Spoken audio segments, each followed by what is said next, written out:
Bonjour, bonjour, bienvenue à tous sur ce plateau de la télé e-santé de Castres avec aujourd'hui un petit boîtier, un tout petit boîtier qui va bientôt équiper plus d'un demi-million de foyers en France, des personnes qui souffrent de l'apnée du sommeil et qui sont donc appareillées pour cela.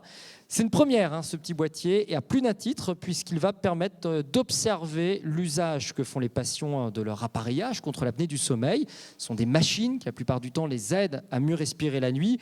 Et s'ils ne font pas suffisamment usage de ces machines, s'ils ne les utilisent pas correctement ou pas assez, eh bien, ils ne seront plus remboursés par la sécurité sociale. On ne le demandera pas leur avis. Et ce dispositif pourrait être étendu à d'autres pathologies à l'avenir. Et pour en parler à mes côtés aujourd'hui, le docteur Éric Mulins, qui est médecin généraliste, mais qui est aussi spécialiste de cette maladie, qui est l'apnée du sommeil. Jean-Claude Roussel, qui a présidé pendant 10 ans la FFAIR, la Fédération française des associations et amicales de malades insuffisants ou handicapés respiratoires. Il faut être Proust pour lire ça, il faut du souffle. Jean-Louis Freyss également, qui est à côté de moi, puis Olivier Thuillard, qui tous les deux viennent de Sadir Assistance, un prestataire de santé qui équipe plusieurs milliers de patients qui souffrent de cette pathologie. Et ce prestataire va donc être leader dans cette initiative qui est à la fois technique, sociale et, vous allez voir, bien économique. Docteur Mulins, peut-être pour planter le cadre dès le départ, on va repréciser les choses rapidement. L'apnée du sommeil, ça concerne un nombre important, impressionnant même de personnes en France. Oui, globalement, 3-7% de la population adulte, plus de 15% des 70 ans, et les enfants aussi, ce que les gens ne savent pas non plus. Plus de 15% des 70 ans. Je crois qu'on arrive à 700 000, 1 million de personnes en France. Actuellement, qui sont appareillées, mais je pense qu'on peut aller jusqu'à 1 million de personnes potentiellement susceptibles d'être appareillées. 1 million de personnes susceptibles d'être appareillées, dont une bonne partie ne sont pas au courant, ne savent pas qu'elles ont cette maladie. Actuellement, pas encore. Il y a des progrès qui sont faits, mais pas encore. Les symptômes, ce sont lesquels de l'apnée du sommeil? C'est essentiellement ce qu'on appelle la fragmentation du sommeil, parce que les gens se réveillent systématiquement après des apnées. Donc ce sont des gens qui sont somnolents dans la journée, ils ont sommeil, ils ont des nuits qui sont affreusement peu récupératrices. Et ensuite, tout le cortège de complications dues aux problèmes de cœur et de vaisseaux, c'est-à-dire hypertension artérielle, accidents vasculaires cérébraux, et puis toute la cohorte des symptômes du manque de sommeil, voire le diabète par exemple, l'inflammation, et des problèmes de santé aussi générales comme la dépression par exemple. Jean-Claude Roussel, vous avez souffert assez jeune malheureusement de cette maladie. C'est pas simplement quelqu'un qui dort pas bien la nuit, l'apnée du sommeil, ça va beaucoup plus loin. Disons que la personne a l'impression de bien dormir. C'est la journée qu'elle se rend compte des difficultés qu'elle a. Elle a des somnolences. Bon, puis, moi, je me souviens, j'ai été appareillé à 30 ans. Bon, c'était l'époque où les machines ressemblaient à des engins de torture. Mais pour moi, ça a été... j'étais un véritable zombie avant d'être appareillé. Et à partir du moment où j'ai été appareillé, j'ai pu reprendre mes activités professionnelles et continuer à vivre normalement. C'est-à-dire vous étiez un zombie, vous nous dites, et vous aviez arrêté de travailler à cause de cette maladie. J'étais en arrêt de travail, j'étais restaurateur à l'époque. Et vous savez, en dehors du coup de feu, le reste du temps, je m'endormais même en répondant au téléphone. Alors cette machine, cet appareil que vous nous dites qui vous a équipé, qui a évolué au fur et à mesure du temps, grosso modo, le principe c'est lequel ? C'est simplement un air. On vous envoie de l'air à une pression positive qui évite à la langue de bloquer les voies aériennes supérieures. Donc on a un masque sur soi la nuit quand on dort. Vous savez, ce masque-là, maintenant, je ne peux plus m'en passer. Au bout de 30 ans, je suis devenu un accro de ma machine et je ne peux pas m'endormir sans. Alors, tant mieux, on voit bien, Jean-Louis Freyss, c'est des personnes comme Jean-Claude Roussel qui utilisent depuis 30 ans quand même ce masque. Ils disent heureusement qu'ils ont ce masque parce qu'ils ont pu revivre, retravailler. Mais vous savez qu'il y a aussi des personnes qui sont appareillées et qui, elles, n'utilisent pas totalement cet appareil.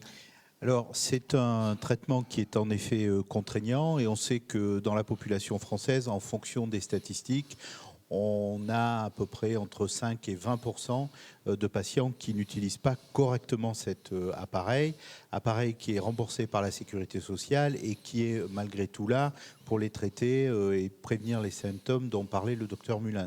Donc le taux de non-observance est quelque chose à prendre en compte de façon prioritaire, c'est certain. Non-observance, donc c'est difficile pour les malades qui n'utilisent pas correctement, c'est dommage de passer à côté, et puis c'est un coût pour le service public de santé. C'est pour ça qu'Olivier Thuillard, vous allez bientôt équiper dans un délai assez proche dans toute la France les appareils dans cette espèce de petit boîtier qu'on voit en face de nous. Alors dites-nous, qu'est-ce que c'est comme boîtier, comment ça se pose, à quoi ça va servir très concrètement? Alors l'idée, donc, c'est vraiment avec ce boîtier de mesurer l'observance des patients. On va pouvoir voir si le patient utilise bien sa machine. Alors on va poser ce boîtier sur tous les appareils d'apnée du sommeil. Exactement, à partir d'octobre 2013, les nouveaux patients, on va devoir appareiller les nouveaux patients avec cet appareil de télésuivi. Ouais, il va repérer quoi cet appareil? Qu'est-ce qu'il Alors, va chercher comme type Tout d'information? d'abord, lui, il va d'abord mesurer l'observance, c'est-à-dire l'utilisation de la machine.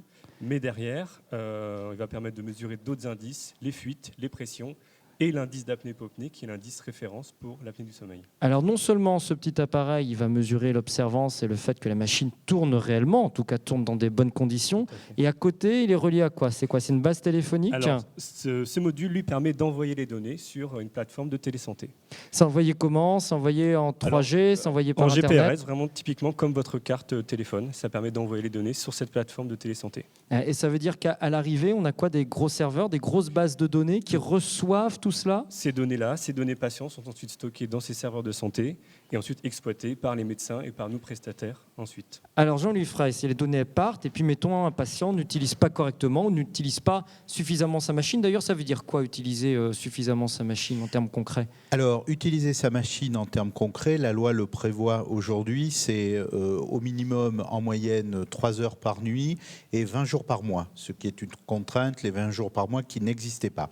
Si le patient n'utilise pas correctement sa machine, la loi prévoit un temps qui va nous permettre à nous, prestataires, de faire un travail au niveau du patient pour le remotiver et faire qu'il utilise à nouveau sa machine. Si ça ne marche pas, à terme, il ne sera plus remboursé. Et c'est la première fois en France que le remboursement d'un traitement d'une pathologie est lié à l'observance. Alors, demain, je n'utilise pas 3 heures par jour et 20 jours par mois cette machine. Qu'est-ce qui se passe? Mon médecin m'appelle, un infirmier m'appelle, la Sécu m'appelle. Alors, ce qui va se passer, c'est que c'est nous qui mettons en œuvre le traitement, qui allons d'abord appeler le patient et essayer de le motiver. En même temps, on va prévenir le médecin qui va être au courant tout de suite du fait que son patient n'est plus observant et qui va aussi avoir une action de remotivation.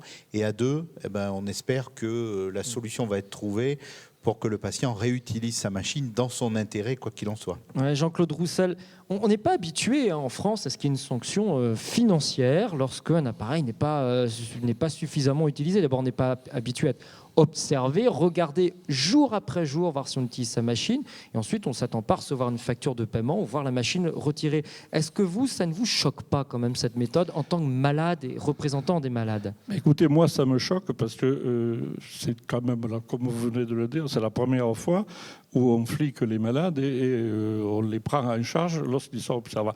Mais je crois aussi qu'il faut être raisonnable.